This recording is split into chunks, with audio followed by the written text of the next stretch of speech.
Yeah. So I love Filipino food, to be honest. Like adobo, I still eat adobo. Like I make Filipino food at my house and stuff. It's like adobo, lumpia, which is like little meats or things wrapped in, oh, it'd be like rice paper and then like deep fried. Way good. It's awesome. So they have a whole bunch of good food. Rice will be with every meal. It's if you're not eating rice, it's not considered a meal. Is the way it works. It's just a snack. Like burgers and stuff, that's a snack. There's no rice. So also the burgers are different because like if you go to Angel's Burger, it's like unang kagat, tinapay lahat. So it's like it's all bread pretty much, and there's like a little bit of meat. It's kind of funny. So that's like they're saying like unang kagat, tinapay lahat, or like the first bite you take, it's just gonna be bread. So, um, but yeah, so I mean the food's different. If you want to get like American food, it's all like Filipino American, right? Just like how in America we call Chinese food like Panda Express isn't Chinese food. It's not real Chinese food. It's like American Chinese food. It's the same thing there. So like if you go out to get American food, it's gonna be like Filipino American kind of thing. It's like with burgers, with spaghetti, things like that, and pizza, same stuff. But the food there is just, I think it's great. I love it. Depending on where you are, it's going to differ though, because in pretty much every different culture in the Philippines, they have like a different kind of adobo. So they're like, oh, this is adobo, and then one day you'll eat it and it'll be like kind of salty, and the next day you'll eat adobo and it'll be sweet, because those two different families will be from two different parts of the Philippines, right? And then some people use a lot more, it's like spices in there. So not spices, like spicy stuff. Like sili is what it's called. They're like miniature chili peppers, like this big. And if you just eat it, it'll just scorch you and kill you. But other than that, those are kind of like the basic foods you'll eat.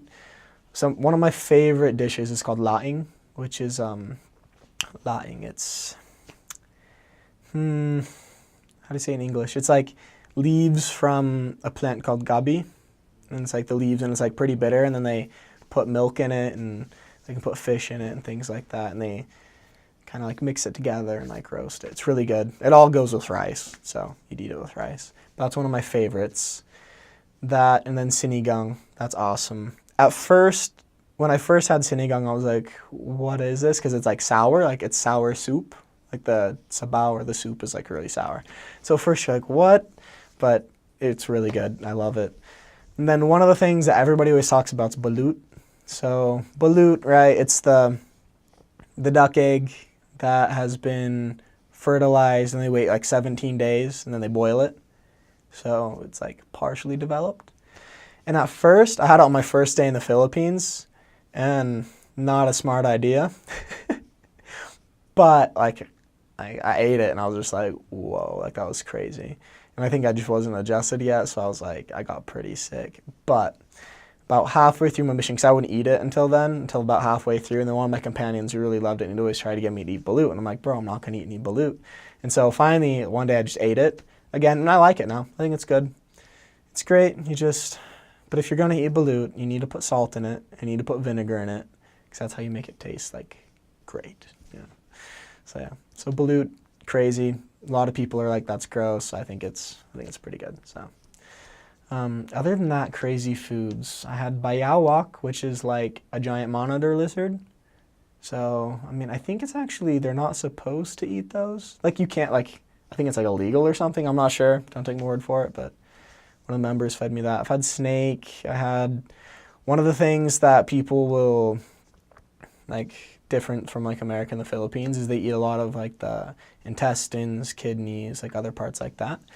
And so like even walking down the street, they'll like be selling like chicken intestines and stuff.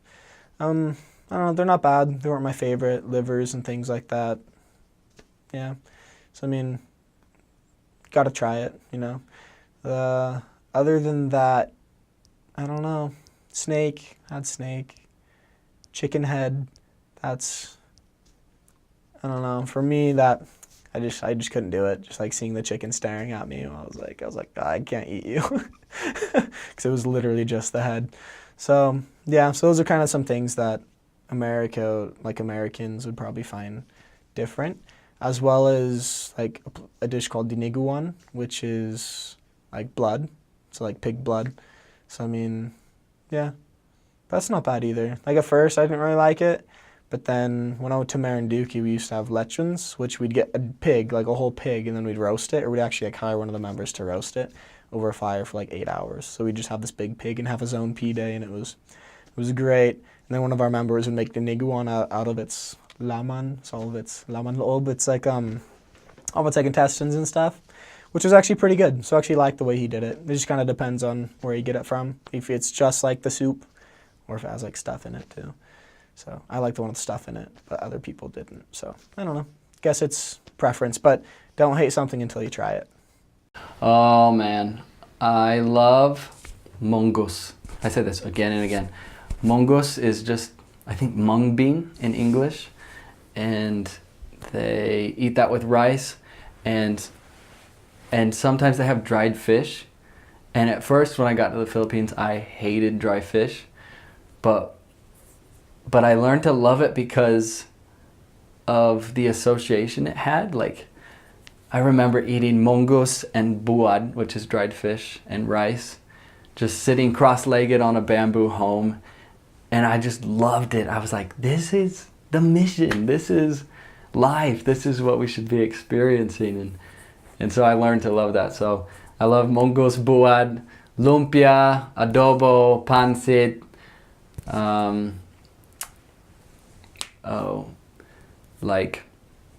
there's a restaurant in the Philippines called Mang Inasal, and every single missionary will agree with me in saying that is the bomb. It is so good. It's just finger licking good. It's better than KFC, you know? All you get is a plate of rice and like a chicken leg, and that's it. And you put some like, I don't know, vinegar and I don't know. You just put some sauces on it, and it's amazing. It just fills you right up. Hits the spot every time. So I wish they would bring Mang Inasal to America, but that hasn't happened yet. So that's one of my favorite restaurants in the Philippines. Mango float. That was a dessert in the Philippines. They got like graham crackers and then mangoes and then like cream and sweetened condensed milk. And then they layer it like lasagna, but it's all sweet. And then they stick it in the freezer, and it's like a cake of mangoes and graham crackers. It's so good. So good. So yeah, that's probably my favorite dessert in the Philippines. Filipino food is rice. They love rice. They eat rice for breakfast, lunch, and dinner, and snacks, and all day, every day. They just love their rice. If it doesn't have rice in it, it's not a meal to them. They think it's just like a snack or whatever. And so I never really got into the eating the rice for breakfast kind of thing, but I would eat it for lunch. Their food is so good. I actually gained weight in the mission because I just loved the food so much, but I didn't even care because it was so good. They have what's called ulam, which is just whatever you eat with the rice. So it could be vegetables, it could be meat, it could be a combination of the two, it could be fish, but you always have your rice and you always have your ulam. And they also have very different kinds of snacks, but they have what are called tindahans, which are just everywhere. So when you're out proselyting, you can never get hungry because there's literally like this little tindahan. It's like a little shop on almost every corner. And so you can stop and buy snacks for like 5 pesos, 10 pesos, which is really cheap. So there's like a ton of different kinds of cookies and candies and crackers to try and chips. And the markets, oh my goodness, on P days we would go to these open air markets that they have in every single town. And you can buy fresh fruits and vegetables for really cheap. They have really good mangoes and all different kinds of fruits that they don't have here in America that are just incredible. So it's possible to eat healthy if you're trying and if you like plan ahead and buy your fruits and vegetables on P days. But you can pretty much find like any kind of healthy food that you're looking for. They don't have a lot of American foods, but you can find food that you like. They have a lot of variety. So one of my favorite foods there was adobo, which they make with chicken or sometimes with duck or beef. And it's it's meat that's been marinated in soy sauce and vinegar, which sounds kind of weird, but it's so good. And then they cook it all up, and it's just really tender and really flavorful, and you eat it with the rice. I also really like pan de sal, which is hot rolls that you can buy from these little bakeries on the street. So sometimes we would stop at night on our way home and buy those hot rolls that are just fresh from the oven, and those are always like such a treat at the end of the day.